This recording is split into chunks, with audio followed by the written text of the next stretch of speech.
Emina has a lot of problems in her neck and obviously in her upper back and her middle back. Her problems are predominantly, she's had these for a long time. These are things that probably been there from I mean, she's at university now, but started in secondary school.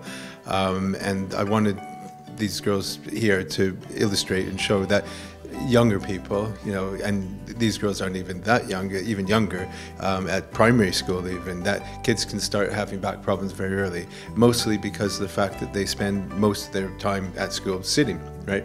It's the one thing that we discourage us as adults to do, and the kids were sending them for school for 6 hours a day to sit and not move.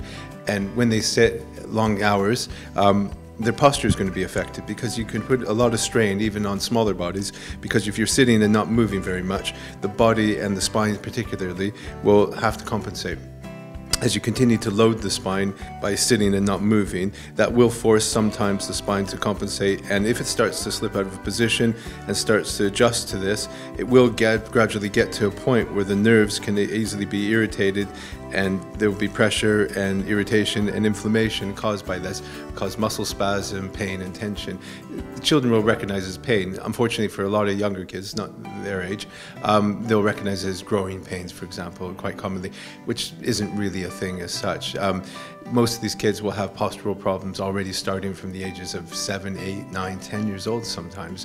And both these girls are evident of that, because now they're at university, they're studying harder, they're spending more time on their laptops, at their desk, in one position, in their lectures, not moving, and creating all the problems that they suffer with.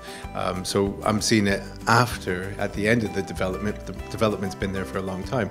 As in Emina's case, she's had it for several months, but in actuality, the problem's probably been building there for some years, actually. Okay, so this is something that she's only been aware of it since she's had the pain, but the actual problem's been there for a few years. Yeah. How is she now? She's improving, but the problem is, because in both their cases, they're still studying, right? So they're still spending lots of time sitting, and this is inevitable because of the studying.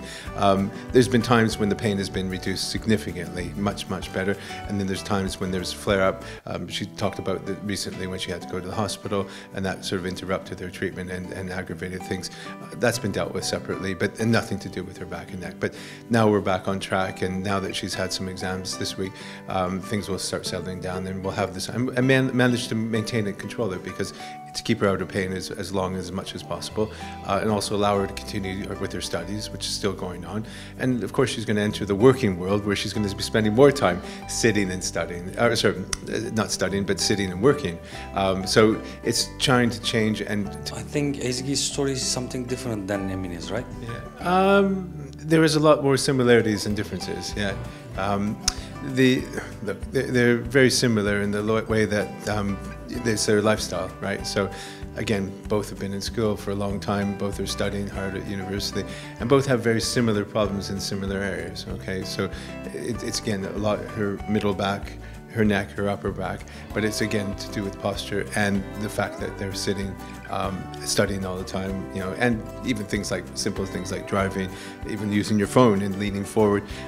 These things are going to cause problems all the time. It's a lifestyle thing, and this is the thing, when you see patients that are in their 30s or 40s or 50s or 70s even, you have to remember these people were in their teens and they were in their early 20s, and these are where the problems start. And if they don't get these problems fixed now at this age, then they're only going to have further problems as they get older, you know. And this is the earlier we can get them here and get treatment. I'm seeing more and more of my patients, especially Turkish patients, that are seeing young people like themselves at university, secondary school, with similar problems. And hopefully with this program and this video, that more people will see that if they have children, primary school, secondary school, and university, and of course adults themselves, come and get checked, because the longer you leave a problem, the more there is to do. The worse it is, and obviously the longer it will take to fix, and the more complicated it gets. Where at this early stages, we can do things and hopefully have them have a relatively pain-free life and a happy life, and without having these problems plague them for the rest of their life as well. Yeah. Unfortunately, most people don't know what to do. And most times they go to their GP first, and the GP will just give them medication, right, as they both know, and that's it. And trying to treat again the pain, not finding out what the cause of the problem is. And both the girls know that. We've talked right from the beginning about treating the underlying cause rather than just treating the symptoms. The symptoms are the symptoms; they're pain. But what we're actually trying to do is find out what's causing the pain and fix that. Because and talk about physiotherapy, and a lot of times we'll be given exercises and that, but that's not. We have to put our hands on the problem, discover what the problem is, and actually physically fix with our hands to actually fix, which is the difference. That approach with exercise or advice is just not enough, and that's the problem, is that most people don't realize there's a lot more out there like ourselves to actually get to the bottom of it and fix problems, not just treating pain, because she suffered with headaches, and we've done that treatment to treat the cause of the headaches rather than taking medication, which possibly is upset, and that's why she had to go to the hospital, because taking that medication probably hasn't helped her at all. And you don't want a young person having to take you don't want anyone really having to be reliant on medication long term. It's not good for your liver, for your kidneys, and for your stomach as well too.